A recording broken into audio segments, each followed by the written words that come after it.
In Magic the Gathering, Elk is a predominantly green creature type that made its debut in Magic 2010 on Great Sable Stag.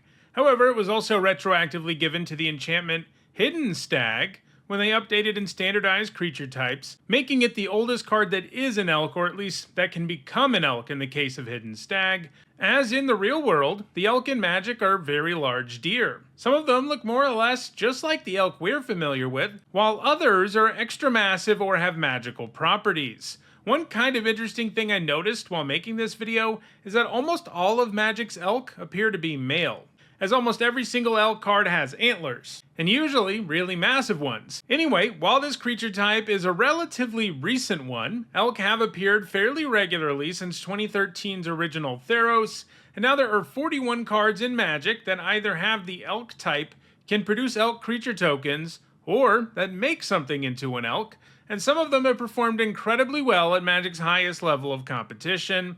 In this video, I'm going to take a look at the 10 elk cards that have left the biggest impact on competitive Magic the Gathering. This video is sponsored by Card Kingdom. If you want Magic singles or sealed product, use my link in the description.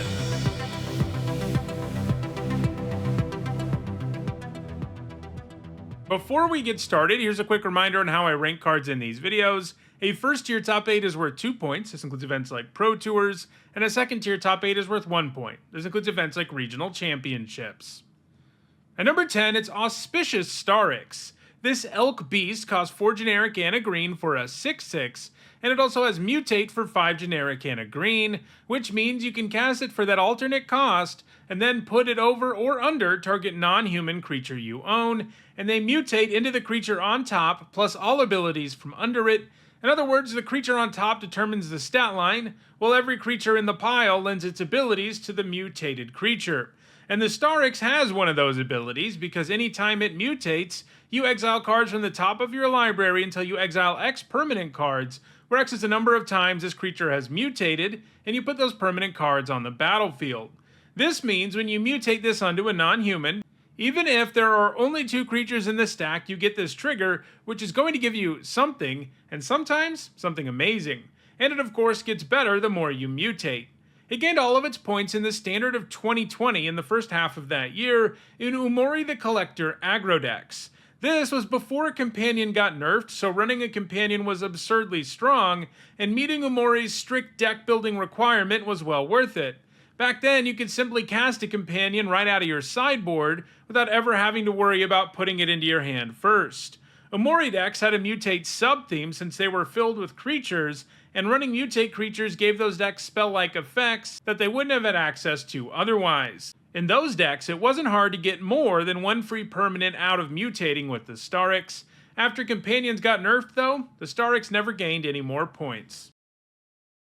At number 9, it's Tempest Hart. This elemental elk is 3 generic and a green for a 3/4 trampler, and it gets a +1/+1 counter anytime you cast a spell with mana value 5 or greater. It also has an adventure, which means you can choose to cast it as a different spell and then exile it, and cast it as a creature later in the game. In this case, the adventure is Scan the Clouds, which is an instant that costs 1 generic and a blue, and draws you 2 cards, and you discard 2 cards. While the heart itself isn't the most amazing creature, the flexibility of casting this as a solid draw spell in the early game, and then also maintaining access to Tempest Hart is pretty great.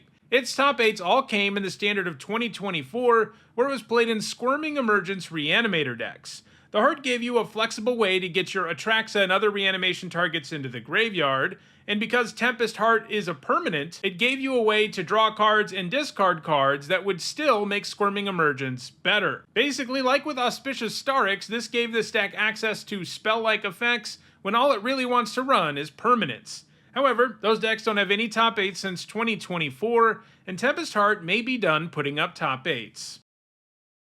At number 8, it's Dawnglade Regent, the largest elk on the list. For 5 generic and 2 green, it's an 8/8 that makes you the Monarch when it enters, and as long as you're the Monarch, permanents you control, including the elk itself, have hexproof. Monarch is a status a player can have, and it means that player draws a card at the beginning of their instep, and whenever a creature deals combat damage to them, the controller of that creature becomes the Monarch. In other words, the Regent will at least give your permanents hexproof the turn you get it into play, and draw you a card, and if you hold on to Monarch status, which isn't super unlikely given that you just played an 8/8 with hexproof. You're going to get even more value.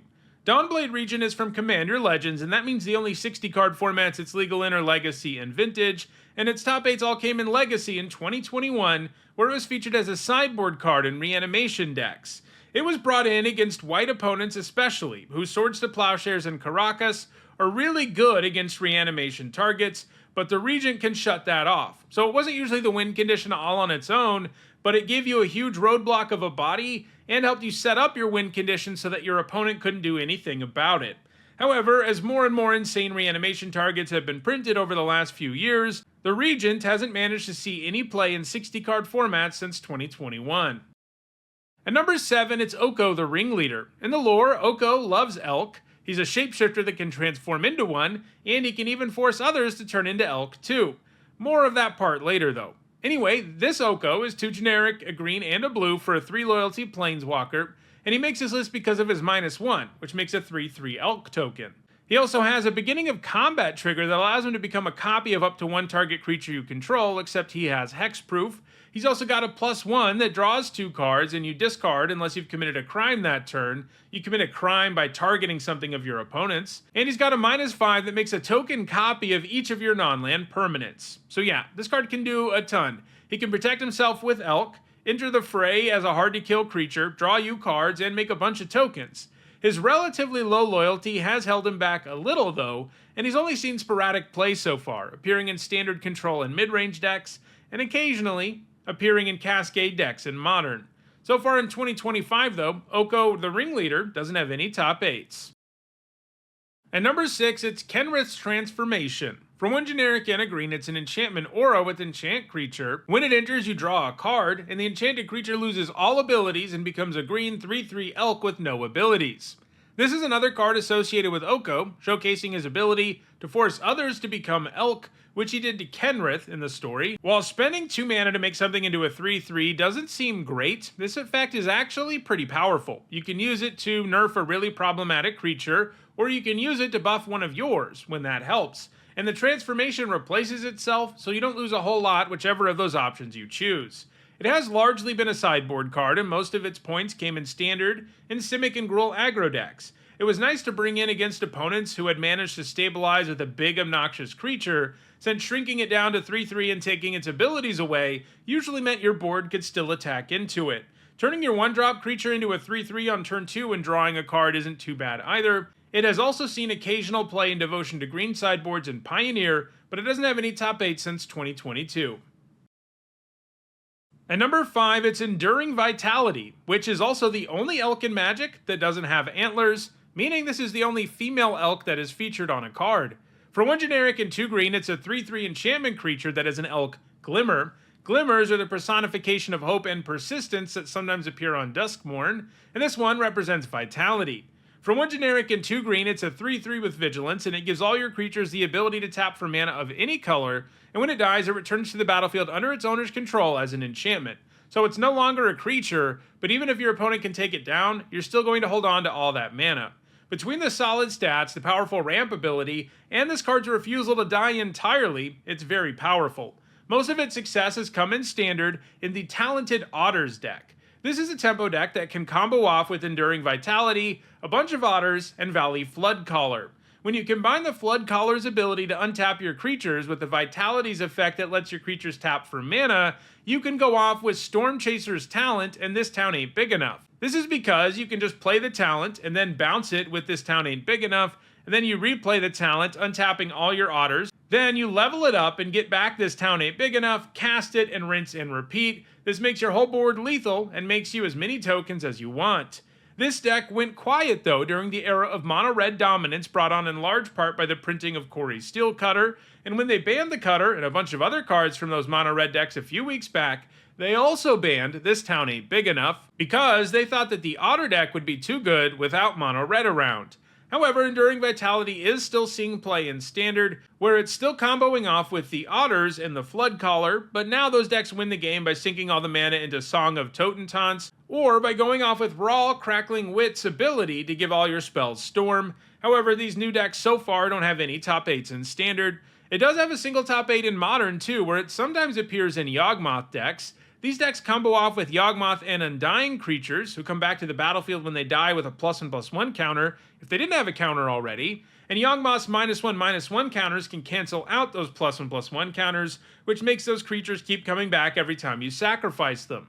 In the versions of the deck that run Vitality, the trick is to recur Strangleroot Geist. Because it has haste, and you have Enduring Vitality in play, you can tap the Geist for mana every single time it comes back. However, the more mainstream Yawgmoth decks don't use Enduring Vitality, but it is a strong card, and it's likely to put up more top 8s in the future, even if it doesn't have a whole lot of them over the last several months.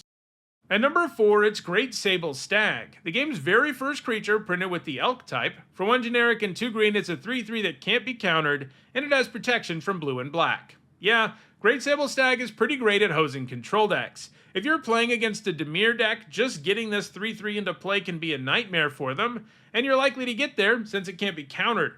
It has largely been a sideboard card, but it has seen main deck play in formats where blue and black are really dominant colors.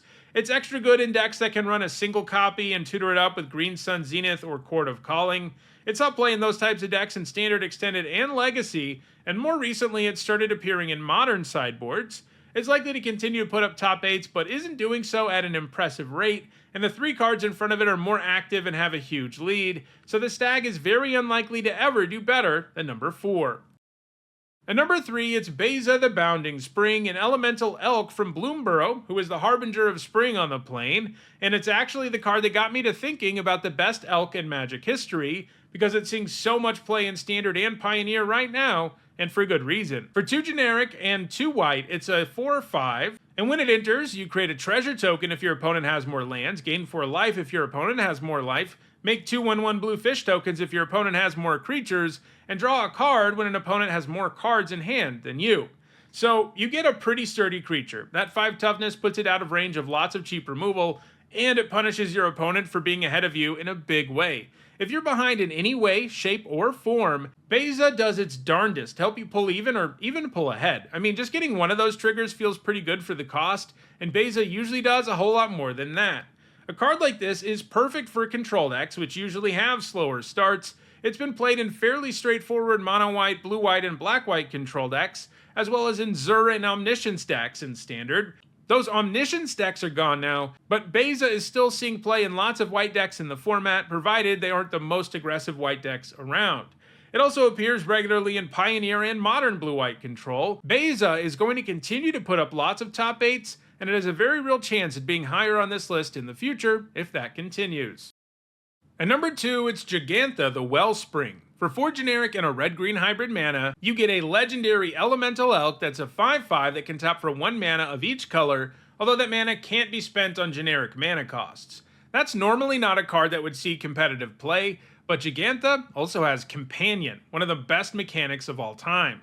This means that if you meet a deck building requirement, which in this case is that no card in your starting deck has more than one of the same mana symbol in their casting cost, as I mentioned earlier, under the original Companion rules, you could cast him directly from your sideboard. This ended up being way too busted though, and they issued a rule change for the entire mechanic. Now you have to pay 3 generic to put a Companion from your sideboard into your hand. This slows things down significantly and opens you up to being disrupted by discard effects, but Jegantha continued to see play long after Companion got nerfed. While Jegantha doesn't look quite as impressive on paper as its fellow companions, it has seen play in every single one of Magic's formats, even when it's just a vanilla 5 mana 5/5 much of the time, and that's because the companion requirement here is incredibly easy for most decks to achieve. For every other companion, you have to go significantly out of your way to use them as your companion, and that's not really true for Jegantha, as there are many decks that just happen to meet this requirement, and if you do that in any format where Jegantha is legal, there's really no reason not to use it as your companion. He gives you an advantage, as if you flood out or something, you're likely to be able to grab him and cast him. Basically, he gives you access to an extra card for very little cost, and that's a powerful thing. In fact, it's so powerful that Jegantha was banned in late 2024 in both Pioneer and Modern. Since then, Jegantha has been inactive, as those were the 2 formats where it was finding the most significant success, but I don't think it'll remain inactive forever, as there are also Legacy and Vintage decks that meet the requirement from time to time. However, it is probably done putting up tons and tons of top 8s, and Beza has a very real chance of surpassing its fellow elemental elk in the future. Jegantha might have been banned, but you know what isn't? Subscribing to this channel. I'm trying to reach 100,000 subscribers by the end of the year, and I'd really appreciate your help getting there. I put out at least 4 Magic videos every single week, so you won't regret subscribing. And at number 1, probably not surprising anyone, it's Oko, Thief of Crowns, the card that most Magic players think of first when they hear the word elk. Certainly the most iconic elk card in all of Magic, despite not actually being an elk himself, Oko is arguably the most powerful planeswalker of all time. For one generic, a green and a blue, he comes with 4 loyalty, and he makes a list because of his +1, which turns target artifact or creature into a 3/3 elk with no abilities. When Oko was revealed, people, including me, underrated just how flexible and useful that ability would be. As with Kenrith's transformation, it can be used to nerf opposing creatures or buff yours, and importantly, this version of the effect is repeatable and also can target artifacts. So you can do stuff like animate food tokens or turn off powerful artifacts your opponent has in play, and I mentioned animating food tokens especially because of Oko's +2, which makes one of those. He's also got a -5 that lets you exchange control of target artifact or creature you control, and target creature an opponent controls with power 3 or less, which also works nicely with his food token. Upon being printed, Oko was a massive problem and immediately impacted every single Magic format in a big way. He was the most overpowered in Standard, where he was only legal for about 2 months and yet managed to gain 60 points in that format alone. The peak of his Standard dominance came between August 8th and 10th, when he was in 18 of the 24 decks to top 8 Premier events. He was ultimately banned out of Standard, Pioneer, Historic, Modern, Legacy, and even Brawl. These days, he's still legal in Vintage as a full 4 of, and he sees a ton of play there, and that's going to continue. So despite all those bans, I think Oko will hold on to the number 1 slot on this list. So those are Magic's top 10 elk cards. Do you want to build an elk-themed deck? Then check out the description, where you can find a direct Card Kingdom link for each card that appeared in the video. If you want to make sure you catch future videos, don't forget to subscribe. And if you want to catch up on past MTG top 10s, including about 100 that look at creature types, you should see a playlist on your screen shortly. Thanks for watching.